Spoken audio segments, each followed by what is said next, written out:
Welcome to Central Georgia Focused. I'm your host this week, Caitlin Heck. Juneteenth celebrations are underway all across the country and right here in Central Georgia. This holiday celebrates June 19th, 1865, a significant day in American history. This is when freedom finally came to more than 250,000 enslaved black people in Galveston Bay, Texas, 2.5 years after the Emancipation Proclamation was signed. Now, joining us today to talk about Juneteenth celebrations, we have George Fidel Muhammad, co-founder of the 32nd Annual Juneteenth Freedom Festival, and Jessica Empress Coates, the co-founder of Culture Shock, the organization sponsoring Dublin's Taste of Juneteenth. So we're going to hear from Oglethorpe City Council member Jill Harrison as that community prepares for its inaugural Juneteenth celebration a little bit later. First, though, starting off with you all, talk a little bit about yourselves and the organizations that you are representing as we get into Juneteenth. I'll start with you, Mr. Muhammad. Yes, ma'am. Well, this group is called Torchlight Academy Incorporated, and Kwanzaa Cultural Access Center is really the group that started doing Juneteenth in Macon in June of 1993.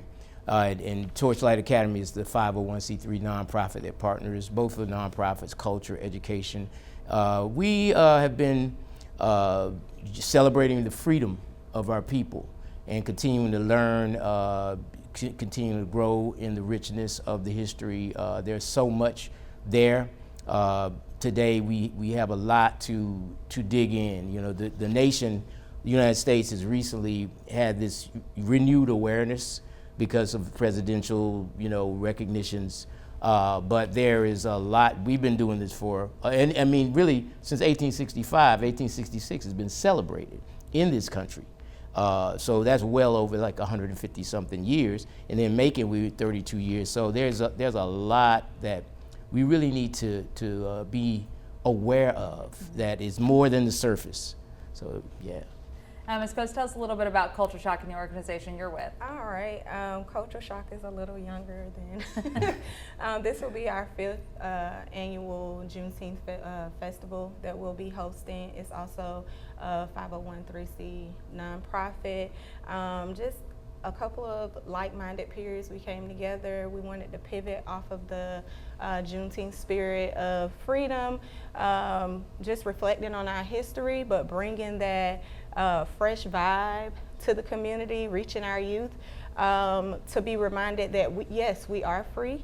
The shackles and chains have been long removed, but we want to take that off mentally as well. So we just want to use that holiday to pivot, encourage financial, mental healing and freedom. So that's what we're doing at Culture Shock. Mr. Muhammad, you mentioned that this, of course, has been celebrated for many, many years. What is the importance of continuing these celebrations and the importance of this holiday? Well, I like to use the word commemoration. Celebration is very important as far as, just having a good, healthy happiness and joy about yourself.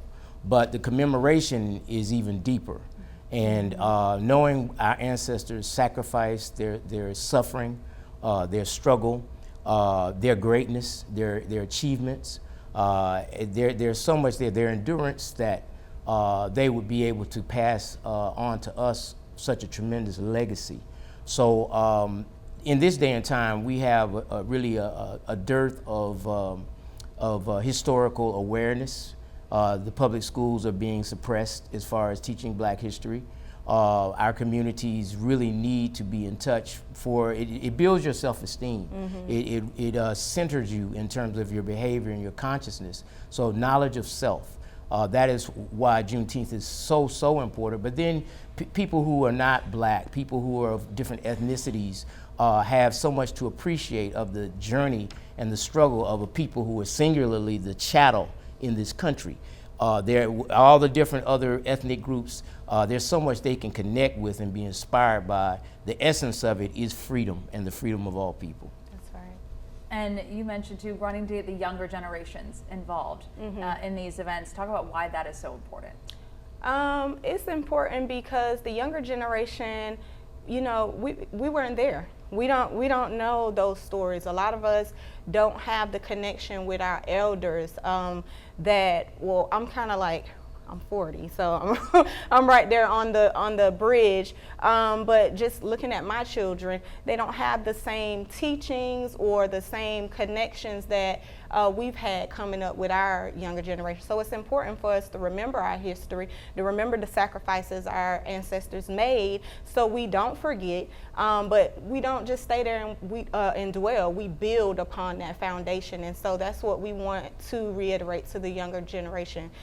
Continue to build. Don't just throw all the work your ancestors have done to the wayside. You know, continue striving, continue going, and just remember where you came from, so you'll know how far you've come.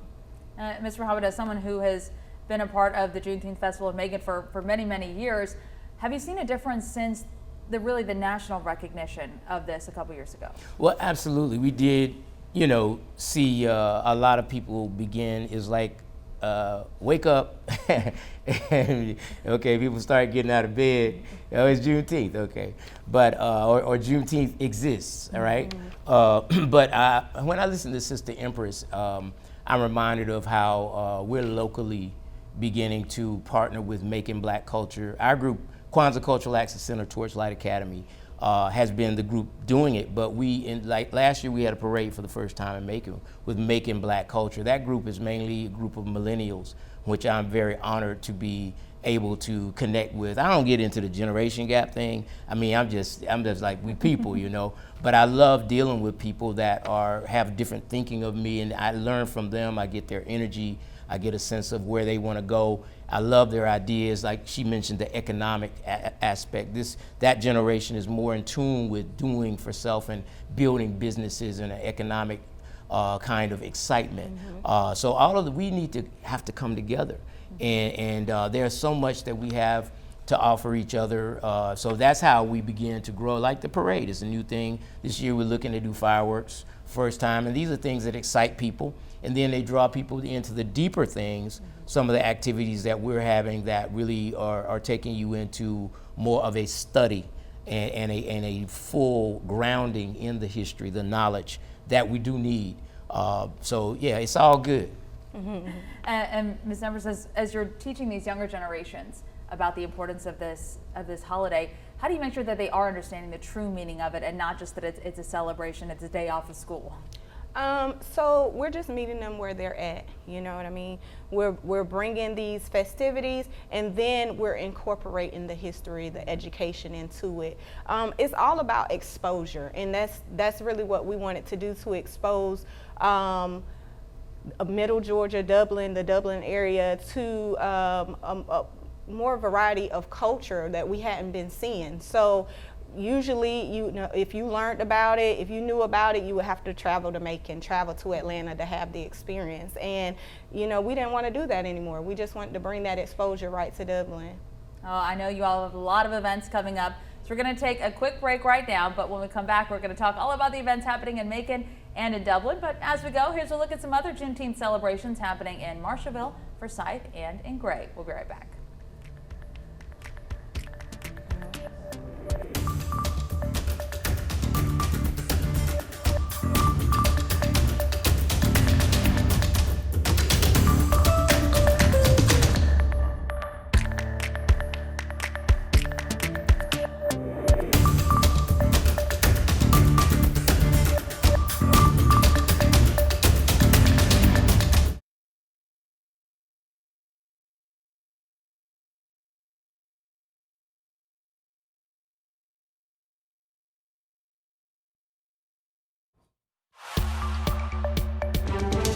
Welcome back to Central Georgia Focus. We're talking all about Juneteenth celebrations happening across Central Georgia. We are joined by George Fidel Muhammad, co-founder of Macon's Juneteenth Freedom Festival, and Jessica Empress Coast, the co-founder of Culture Shock, the group organizing Dublin's Juneteenth festivities. So let's start with Dublin. This is the fifth year that you all are doing this. Yes. Tell us about all the fun you have planned this year. Oh my goodness. So we have live entertainment, live bands that are coming out. We have food vendors, business vendors.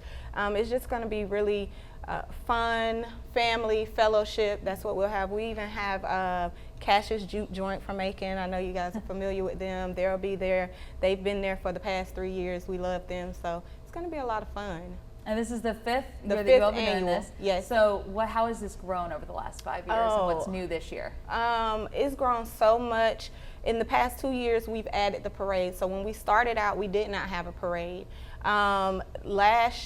2 years ago, we added the parade, and it's been growing exponentially each year. So this year, we're looking forward to it. We're going to have our Grand Marshals, the Magnificent Seven. So they're the first African Americans who integrated Dublin High School in 1965, which was not that long ago, but yeah, so we're really excited about that. So we have a lot to look forward to. You got to come out and celebrate with us.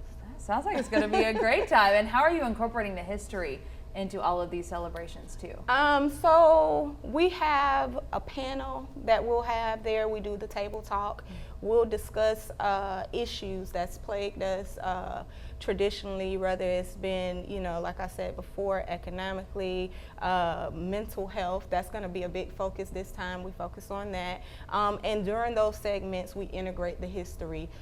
We usually have a storyteller. They won't be there this year, but however, we'll have information. We have resources available so people can learn who probably have never heard about Juneteenth or don't know what it's about. They can learn about it each time they visit the festival. Hopefully a great turnout and many more years of growth to come. Thank you. Mr. Muhammad, of course, 32 years of doing this in Macon. What is new this year and what can people expect as they celebrate Juneteenth? Well, I think what's always is new is just looking at things more deeply. And when you look at it again, you see something you didn't see. But one thing, every city has its own history. There, when you look at Galveston, Texas, a Galveston scenario happened throughout the South. That's one of the things that is very important for people to recognize. In Macon, it was at Tatnall Square Park where we have the festival on the 15th and 16th, where Macon was surrendered, and there's a lot of history in that. But the entire week, we have events that are dealing with basically with Juneteenth. Let me just run down real quick. The genealogy workshop on Sunday, June 9th, and then a nature walk for health and wisdom at Oglethorpe National Monument. Both of those on June 9th. That's 3 o'clock for the genealogy workshop. So learning about your roots, studying your roots, and then the nature walk for the peace and the wisdom is at 6 p.m. And then we have Black History van tours that start at Terminal Station every day, Monday through Thursday at 6 p.m. You can call and get on those tours. We have hip hop outreach neighborhood tours in the recreation centers that will be happening on those same days. Then we have Real Talk Hip Hop. This is the 19th annual Real Talk Hip Hop Summit. What's different about that is a focus on women, celebrating women in hip hop at the Douglas Theater. And that's going to be 10 to 12 noon, 10 a.m. to 12 noon on Friday the 14th. And then in the evening, there's going to be a concert. There's going to be a forum as well. Then on Saturday, we have the two major events, with the culmination for us is at Tatnall Square Park. We'll have vendors and food and exhibits. But also the headliner will be Terry Agelia Axum's Dancicle Productions African Modern Dance Theater. We also will have the Mactown Groove Ensemble performing. And then the next day, I cannot leave this out. And if we want to do the fireworks Saturday night, but on Father's Day, everybody should come out and celebrate Father's and Family Day. We're going to have Grammy Award-winning saxophonist David Sanchez and his band. These are people who played with some of the greats like Dizzy Gillespie, and then some of them played with Stevie Wonder and Janet Jackson, Herbie Hancock, George Duke, really world-class musicians. So we always pride ourselves on having culture of the best of local, the best of the state, and the best nationally and internationally that we like to present to people. And a free event at Tatnall Square Park is going to be the 15th and 16th at Tatnall Square Park, and then Macon Black Culture. We have a parade too on Sunday. I was saying, 3 to you're 5. not leaving the parade out. They would be, my friends would be upset with me if I didn't mention that, and I definitely will be there with the parade as well. We got a lot of moving parts, but we have the parade from 3 to 5. It starts downtown at Tatnall Square Park, and then we come back to starts downtown at Terminal Station. Then we come to Tatnall Square Park like 5:30 for lots of events. And then Macon Black Culture is having a barbecue on Juneteenth Day in Greenwood Bottom, historic Greenwood Bottom, which we're learning more and more about. It's next to Tybee. Very, very interesting history there. And it's going to be a great celebration on the actual Juneteenth Day, June 19th, which will be a Wednesday. And they also are having another event on the 18th. I'm not sure exactly what it is, but we come together. You know, we're one. It's all about that unity. A whole lot going on, and we thank you both for being here with us today and sharing in the celebrations and all you have going on. Now, when we come back, we're going to hear from Oglethorpe City Council member Jill Harrison on that city's inaugural Juneteenth celebration, so make sure you stay with us.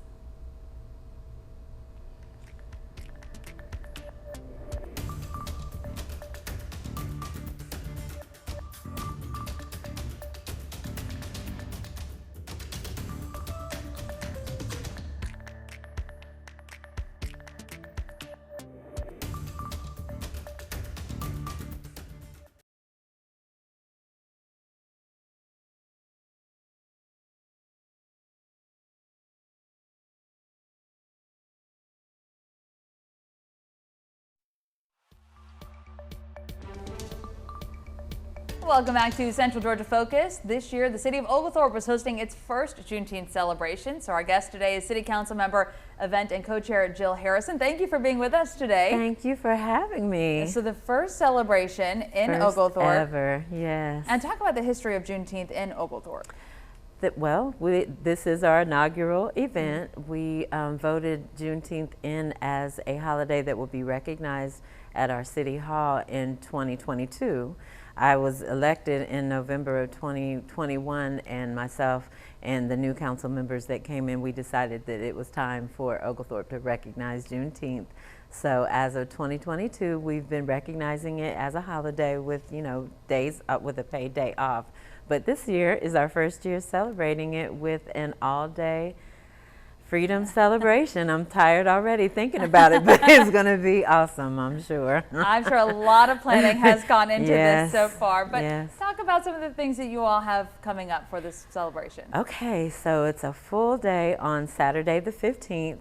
We're going to start it off with a 3-on-3 basketball tournament at our basketball park on Randolph Street. And then we'll transition to our city park where we'll have a vendor fest with different types of foods and crafts. We'll have a mobile medical team there to offer free health screenings because health is wealth. And we really want to make sure that we acknowledge the fact that rural Georgia really doesn't have sufficient healthcare facilities. So anytime we have an event, we try to incorporate the health is wealth aspect. We'll also have a Greek step show. African dance troupe will be there, a young group out of Macon County that will be doing African dances. We'll have a gospel group out of Atlanta, Lonnie Kelly and United as One will be there to offer some gospel songs. We're having a good old-fashioned spades tournament, so a lot of slapping the table and trash talking. We're going to do line dancing, cornhole, maybe a little bit of electric slide and Cupid shuffle. So we wanted to have like a family reunion feel, but we want to have a party with a purpose. So we also, one of our sponsors will be giving out fresh vegetables like collard greens, traditional Juneteenth food, collard greens, black-eyed peas, rice, watermelons. So it'll just be a lot going on on one day, but we're looking forward to having a great time. So that was quite a list of events you all had going for our on. first time. I'm really extra, so. We like extra. So with me being the co-chair, it's like, oh, well, let's do this, And we still have some things we're trying to work out. We're trying to get pony rides for the kids. So we want something for every demographic to where if grandma comes, I call myself a double millennial. So for us double millennials, we want to do some fun things. We want something for the older people, for the young people. So we want something for everybody. And what is the message that you're trying to get out through this event? We want it to be focused definitely on the historical aspect, but more than anything, that Juneteenth is not just a black thing, it's a everybody thing. Why wouldn't you want to celebrate the greatness of black people, what we have contributed to the society, the the contributions we've made, the things that we've gone through, not to just try to evade our history, but to embrace the fact that slavery happened. Oglethorpe is in the black belt of Georgia, so we cannot dance around the fact that slavery was a real thing, but in 1865, everyone was set free. So we want to invite everyone to come and just embrace the culture, have a good time. No one will be shunned. My co-chair is a white Jewish man. So he's all about it and helping us to, to make this an event to remember. And we want our first one to be very special. So more than anything, we want people to come, learn. We're going to kind of infuse history in between every event, and just know that everyone is welcome and that it's about unity. And what is the feedback you've gotten from the community, this being the inaugural event? Well, right now there's just a buzz about it. We're using this broadcast as like the launch to really push it out there. So people have heard about it, but the ones that have heard about it, they're like, what? Oglethorpe is doing a Juneteenth? Because this is the first ever, so we're really excited about it, and I know it's going to catch fire. I'm sure it's going to be a great time, given everything you've already said about it. So let's dig into some of that long list of things that you mentioned. Let's start with the health screenings. I know that's very important in a lot of communities. What kind of things and resources will be there for people? Well, one of our partners for the event is West Central Georgia Community Action Council, and they are an amazing organization that sits under a state and national umbrella, and their whole goal is to eradicate poverty. So one of Community Action's partners is ICNA Relief, and they're based out of Atlanta, and they are all about bringing health screenings and fresh food. They do a lot of food giveaways, so they want to have a presence in Middle Georgia and Southwest Georgia, and when I called him up, he was like, oh, we are absolutely there. So they're going to have the mobile medic team doing all kinds of screenings, making appointments, and hopefully they'll really be able to engage more communities while they're down here. Now, if you were to say out of that long list of things that's happening, other than health screenings, because that's obviously very important, right? What is something that's a not miss? What should people definitely make sure they make time for? Definitely make time for like you said, the health screenings. We want everybody to come and get fresh food, because the grim reality is that even though Macon County is a very agrarian, a very agriculturally based county, there's still health deserts and there's food deserts in the middle of all the fresh food and vegetables and milk and, dairy that's there. There's a lot of people that are hungry. So please come and get the free food. Please come and enjoy the music. Music will always draw people to come in. Please just listen to that. And please come get the tidbits of history that will be there. But, the vision is to be like your previous guests, to have a huge parade with the Grand Marshal and the panels. And, I see it, but right now it's just baby steps. We're glad to be able to do what we're doing now. But you can tell you have so much passion for this project, and you can just feel the passion that you have, the excitement that you have. Why is this so important to you to be starting this festival here in Oglethorpe? Because it's history, and you really can't know where you're going without knowing where you've been. And our young people, I don't know that they're making the connection, and we want to be that connection to where they can have something that they can grasp onto and to be proud of. I remember asking my mom earlier this year, did we do anything for Juneteenth? And she was like, you don't remember your grandmother taking you to, I was raised in Ohio, a little town called Chillicothe, and you guys would be out there. I was like, I thought that was like a church basket meeting. She was like, no, all of those activities, that was Juneteenth. So Juneteenth is in your bones. And it kind of brought tears to my eyes. And I was like, okay, I want our children in Macon County to have those kind of memories, to know that they come from greatness. They come from greatness, and that greatness is within them. Well, I'm sure that is going to be a great event. It's going to inspire so many people, and hopefully it will get bigger and better every year. Yes, it is. Well, thank you so much for being with us today, and best of luck. Thank you. Thank you for joining us for Central Georgia Focus.